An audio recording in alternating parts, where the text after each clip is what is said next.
And now, ladies and gentlemen, the Film Talk Guys. Hello, and welcome to This Movie Needs More Flavor. I'm Josh, I'm Adam. and in this installment, we'll check out the 1964 comedy caper, A Shot in the Dark.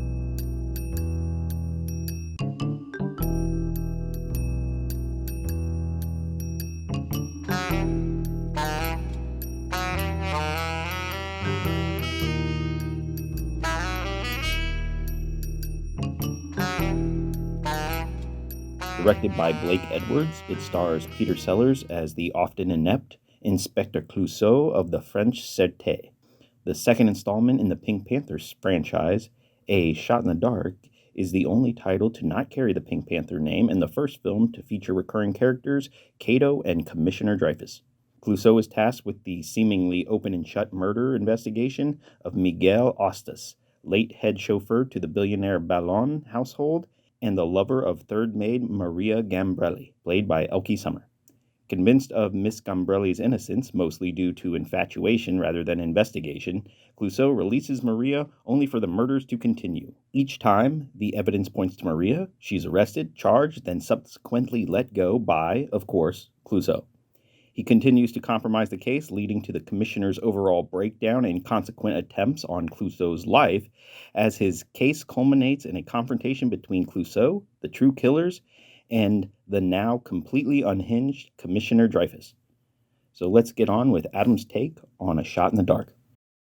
I'll preface this by saying that I do feel this movie is classic. I don't like it as much as a lot of critics seem to. I don't dislike it. I just don't like it as much as the Pink Panther films from the 70s. With that said, though, this film is based on a French play by Marcel Arcard. Here goes. Entitled L'Idiot, or The Idiot. And it was eventually reworked into A Shot in the Dark. And Peter Sellers, during the filming of it, he didn't like how things were going, apparently. He was kind of temperamental about it. So the director at the time was replaced with Blake Edwards, because they had worked together before on a previous Pink Panther. So Edwards was brought in to kind of corral Peter Sellers and keep him happy. And in the midst of all that, the film was reworked to highlight Peter Sellers coming off Pink Panther. So it went from the original play into a movie that was similar to it, but showcased much more of Peter Sellers. It was released only 3 months after the original Pink Panther, so it was a very quick succession between the two movies, Leading people to suspect that they'd been filmed at the same time or one prior to the other. Right. Very close together, but not quite that close.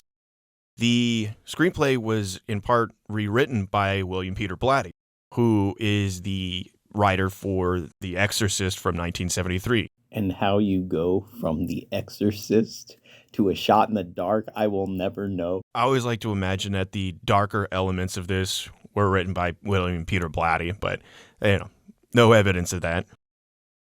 I want to talk about Henry Mancini and his score.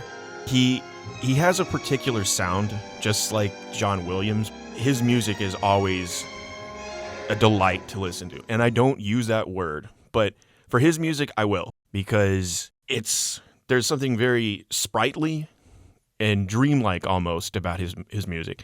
I do actually prefer his soundtrack to Return of the Pink Panther, if we're going Pink Panther films. That one has a much more 70s vibe to it. But anytime he's got a score involved, chef's kiss. Peter Sellers, he experienced his first heart attack on this film. And the reason why I bring that up is because the heart attack that finally killed him in 1980 happened at a time that he was actually working on another Pink Panther sequel entitled The Romance of the Pink Panther. So from this point onwards, whether he started to resent the character or whatever, he would be intrinsically tied to the Clouseau character and the franchise up until his death. But, that's okay, because that was my first introduction to Peter Sellers. You can't play a moron and actually be a moron. Well, you're either a moron or you're really smart, very intuitive. That's what I've noticed with a lot of actors who can play morons really, really well. There's an intelligence to them. In fact, Peter Sellers was so effective at eliciting laughs that the actors would put 5 pounds in a jar anytime somebody would crack up. Didn't work too well, though, because over the course of the film, they accumulated 200 pounds, which was subsequently donated. So that's Peter Sellers' charm right there. And as you mentioned earlier, this being Dreyfuss's first foray into the Pink Panther franchise, Herbert Lom, who played Dreyfuss, and Peter Sellers had actually starred in a couple movies together before. The one I'm actually familiar with, though, was The Lady Killers, which was remade in 2004 with Tom Hanks. It's a wonderful older film from the 50s, and I recommend anybody who's into older films and hasn't seen it, give it a shot. I questioned if they'd worked together before because there is some concrete chemistry between the two. They're playing off each other. Oh, absolutely. It's nice. There's familiarity, but Herbert Lom found it a little difficult to work with Peter Sellers only because Peter Sellers was kind of manic in his temperament and his attitude about things. But there was definitely that familiarity factor. Yeah, and I mean, the more I learn about Peter Sellers, the more I learn temperamental was the term. Appreciate the art, not necessarily the man. There is one quirk, though, and this is a total nitpick. One quirk of Clouseau's in this that grates on my nerves every time is his pronunciation of Miguel. Hearing that Miguel the entire time, when others get it right, Everyone gets it right. Everyone but him gets it right. it's like, dude, come on. You also touched on Cato's first appearance, Burt Kwok. He's a great straight man to Peter Sellers' moron. He's the capable paid servant that indulges, puts up with, and is basically an emotional punching bag for a complete idiot. And he's great. His comedic physical timing is on point to shift from that dynamic to be the straight man and to just go right into physical comedy where you're just as goofy and just as absurd as the other person. That's a tough move. You got to hand it to him for that. You know, as I said earlier, while this isn't nearly my favorite of the bunch, it is really good. One of the reasons why, or probably the biggest reason why it's not my favorite is I really love the fact that as the movies go on, they become so much more cartoonish. I mean, just completely cartoonish, where the plot just recycles itself. It's just regurgitated. You're just there to see Clouseau act the fool. I lean more towards the episodic.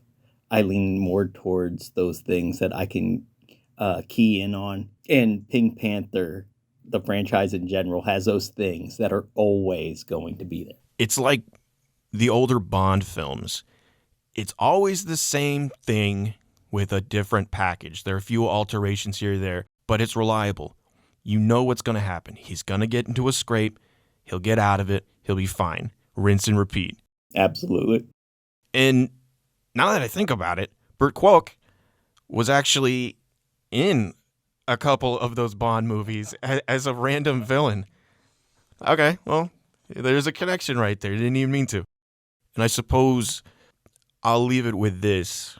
The line, "This is my pistol pen. Get your own pistol pen."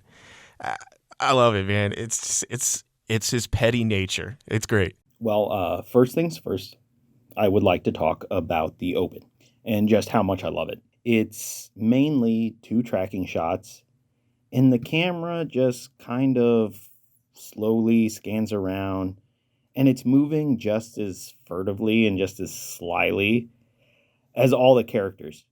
Peek around the corner, and they tiptoe down the hall, and they creep down the stairs, and we get to follow as everybody makes their move, and the camera's just as coy as they are. And then the song, Shadows of Paris, performed by, I don't know, because there's not a ton of information on it. From what I found, it was either Fran Jeffries or Elsie Bianchi. The lyrics are definitely Henry Mancini and Robert Wells. Mancini's score is, as you said, awesome. And Shadows of Paris is the tip top. And just like the camera work, it goes right along with everybody's skeezing and slinking around. And maybe the best part of the open is that it clears up everything for you right then and there. This is not a whodunit. If you're paying attention at all, you know what went down before the opening credits roll. It really is a showcase of how long is it going to take Clouseau to figure this out. Absolutely. Is he going to cue in or what? Okay, and speaking of the opening credits, that's the second thing I want to talk about. And all I really want to do is just give some credit and love to the people behind it. The titles were created by Depati Freiling, and the animation production was done by George Dunning and Associates. I find every little situation that little cartoon detective gets himself into in those opening few minutes just absolutely amusing and entertaining. And apparently, I'm not alone, because a little bit of trivia here. When it was previewed for the first time, the audience gave the opening credits, the cartoon, their own standing ovation, and they actually had to stop rolling the film for a moment. So it's nice to know that, there's a bunch of people there, right there with me. That's a really interesting thought that at some point in time, there was enough creativity put in simply the credits of something to warrant that kind of reaction. It makes me kind of yearn for like the days of old where you had, I guess, more novel approaches to things that probably weren't meddled with so much, or creativity that wasn't meddled with so much, perhaps. Next, I want to talk about something you mentioned briefly, one of my favorite aspects of the film, and that is the relationship dynamic between Hercule and Clouseau. Every scene these two appear in has me in stitches, and in every scene, it's because you see this mixture of both mild bewilderment and mild contempt on the face of Hercule, and it just absolutely kills me. I mean, there's points where Clouseau cocks up and Hercule is just standing there and his expression owns him. But you also got Clouseau pulling this passive aggressive shit. Like, he makes him cross out Butler and put down head Butler. He threatens to karate chop him before he kicks him off the case just because he got booted earlier. It's clearly a boss and underling dynamic, but it's also clearly at the point where there's just no need to regard your idiot boss anymore. Peter Sellers and Graham Stark were friends outside of the film or films. And, I heard some, sketchy things about Graham Stark a few years back. That aside, I don't know what their dynamic was. Peter Sellers might have had a kind of devilish attitude towards him because allegedly, I read this, I don't know how true it is, but I'm going to say it anyway because it's funny. So it might or might not be true. Take it with a grain of salt. But Peter Sellers and Blake Edwards thought it was funny to call up Graham Stark. And of course, doing his accent, they convinced Stark that if he ordered a certain cream to put on his junk, it would enlarge it. And so the story goes that they managed to convince him of this, and they shipped it to him, but it was just old mayonnaise and crap mixed in with it. And it's, if there's any truth to it, that's a very devilish attitude towards a buddy of yours or a friend of any kind. You notice that Stark featured appearances in the films. Maybe Sellers thought he was carrying him. I don't know what that dynamic was. But yeah, that's the alleged story. Yeah, you don't really know the nature of those things, whether or not it was like for humor's sake or they were just kind of bullying. Yeah, sticking it to him. Yeah. But either way, the chemistry between the two in this film, it stands out, and it's all Hercule. I mean, it's all him. And my absolutely favorite scene between the two of them, probably my second favorite scene in the movie, is the point where Hercule arrives with Maria at Clouseau's office.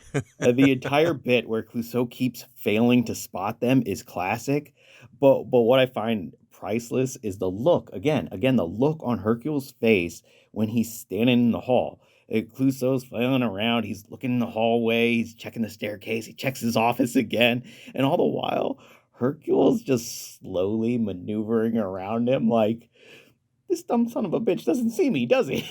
It's almost a look of pain, like it's hurting his brain. Like, how can a guy be this dumb, sort of thing? And Finally, I'm going to talk about what is probably my favorite scene in the film, and that is when they're playing billiards. Makes for a more relaxed conversation, don't you think? Every aspect of that scene is funny, but the physical comedy really gets me, especially when Clouseau and Ballon get tangled up in their pool cues. And Clouseau's karate chop motion, he's bumped with a pool cue. That shit is classic. And how he gets all tangled up in the cue caddy. It's like, damn it, man. Just move your arm. And then he actually goes on, he talks shit about the design of the pool caddy. You should have your architect investigate it. What are you going to do it, Clouseau? And, aside from the physical, you also get Clouseau when he starts getting all worked up because he found out that Bellon was sleeping with Maria. And he's all like, in the writ of fairest jage. But the peak is his moment of just like, where he's got this. He's figured it out. His clever clarity when he spins that curved pool cue around.